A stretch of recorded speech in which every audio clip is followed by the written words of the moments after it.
Mr. McCall is recognized. Thank you, Mr. Speaker. I yield myself as much time as I may consume. Gentleman is recognized. Thank you, Mr. Speaker. Around the world, American personnel are being attacked in their homes, in hotels, and even on public streets.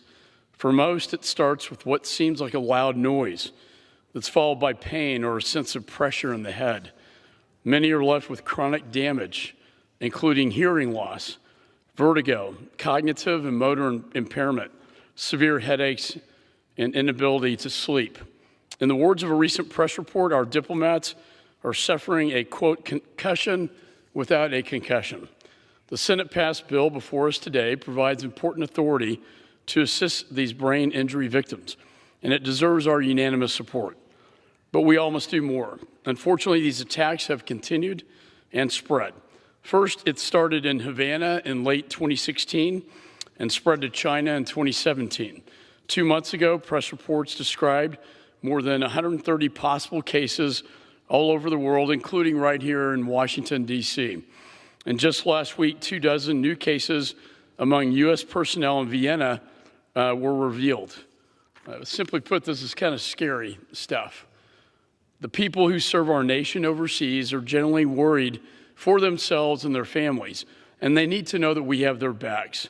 When the prior administration pulled our personnel out of Havana 4 years ago, they said, quote, numerous Embassy Havana employees have been targeted in specific attacks. These employees have suffered significant injuries as a consequence of these attacks. In contrast, President Biden has refused to call these what they are, attacks on U.S. personnel. And Secretary of State Tony Blinken publicly said perhaps no one is responsible for causing these injuries. I will tell you from my briefings and briefings in another annex, that is absolutely incorrect. We may not be able to fill in all the blanks yet, but we know too much to dismiss these attacks as unexplained health incidents. 4 years ago, medical experts convened by the State Department agreed victims were likely dealing with brain trauma from a non-natural source, and the evidence has only grown more conclusive since then. Last year, the National Academy of Sciences said that directed pulsed radio frequency energy is most likely the cause.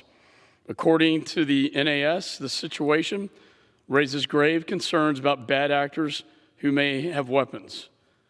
So while we must assist victims with today's bill, we must do more.